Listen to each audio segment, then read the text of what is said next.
اب زنا جو ہے اس کے لیے حضور نے جو کچھ فرمایا وہ سن لیجئے. عن ابن عباس قال ما رأيت شيئا اشبه باللمم مما قال ابو ہریرہ عن النبی صلی اللہ علیہ وسلم. حضور کی حدیث ہے ان اللہ كتب على ابن آدم حظه من الزنا ادرک ذلک لا محال. اللہ تعالیٰ نے ہر انسان کا زنا میں ایک حصہ لکھ دیا ہے جو اس کو پہنچ کر رہے گا.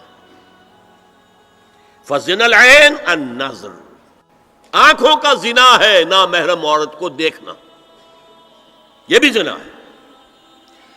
اگر زنا کو روکنا ہے تو یہاں پر بھی قدغن لگے گی.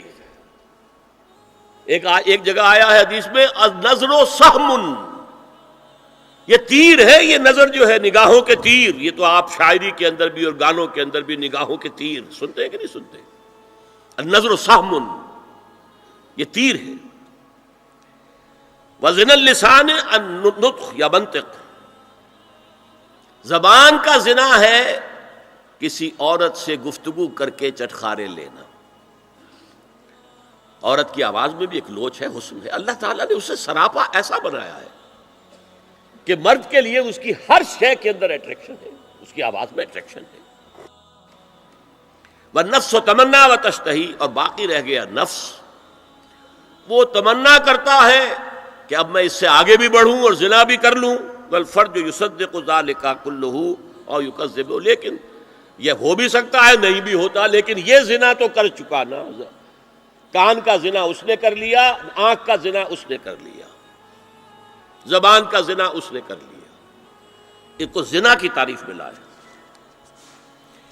ایک اور روایت ہے جو مسلم میں ہے، عن ابی ہریرہ کتب علی ابن آدم نصیبہ من الزنا مدرک ذلک لا محالہ فالعینان زناہما النظر والاذنان زناہما الاستماع واللسان زناہما الکلام والید زناہا البطش والرجز زناہا الخطأ والقلب یہوی وتمنا. یہ زبان کا بھی زنا ہو رہا ہے، کان کا بھی زنا ہو رہا ہے، ہاتھ کا بھی ہو رہا ہے، کہیں لمس کیا ہے عورت کے جسم کو، ہاتھ ملایا ہے اس سے، اور چل کر کہیں جا رہا ہے دیکھنے کے لیے، یہ پاؤں کا زنا ہو رہا ہے. یہ ہے زنا کی شکلیں جو محمد الرسول اللہ صلی اللہ علیہ وسلم نے بیان کی ہے. تو زنا کا روک تھام، زنا کی جو ہمارے معاشرتی اہداف کے اندر بہت اہم ہے، بہت اہم ہے، بہت اہم، ورنہ معاشرہ ٹوٹ پھوٹ کا شکار ہو جائے گا.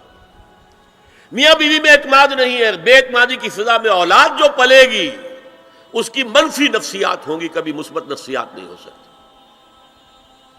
والدین میں محبت ہے، آپس میں اعتماد ہے، ایک دوسرے پر اعتماد ہے، ایک دوسرے کا لحاظ ہے، ایک دوسرے کی دلجوئی ہے، ایک دوسرے کی مدد ہے. یہ ساری چیزیں جو ہے وہ ایک فضا پیدا کرتی ہیں گھر کے اندر.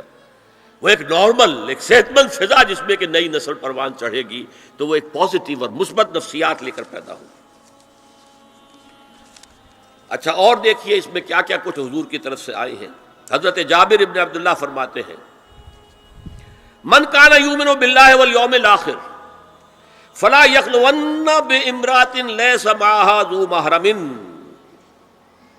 فإن ثالثہما الشیطان. رواہ احمد. دیکھو، جو شخص بھی اللہ پر اور یوم آخر پر ایمان رکھتا ہو وہ کبھی کسی اجنبی عورت کے ساتھ خلوت میں نہ رہے، ملاقات نہ کرے جس کے ساتھ کہ اس کا کوئی محرم شامل نہ ہو. کوئی عورت آئی ہے آپ سے مسئلہ پوچھنے کے لیے، اس کا باپ، اس کا بیٹا، اس کا بھائی، اس کا شوہر ساتھ ہونا چاہیے، اکیلے نہیں. اس لیے کہ ثالثہما الشیطان. جہاں یہ ایک مرد اور ایک عورت جو ایک دوسرے کے لیے نامحرم ہے، جب ملیں گے تیسرا وہاں شیطان موجود ہوگا. اسی طرح حضرت ابن عباس کی روایت ہے لا یخلون رجل بامرأۃ الا ومعها ذو محرم ولا تسافر المرأة الا مع ذی محرم. کوئی مرد کسی عورت کے ساتھ خلوت میں نہ ہو، اکیلے نہ ہو، مگر یہ کہ اس عورت کے ساتھ اس کا محرم موجود ہو. اور کوئی عورت سفر نہ کرے جب تک کہ اس کے ساتھ محرم موجود نہ ہو.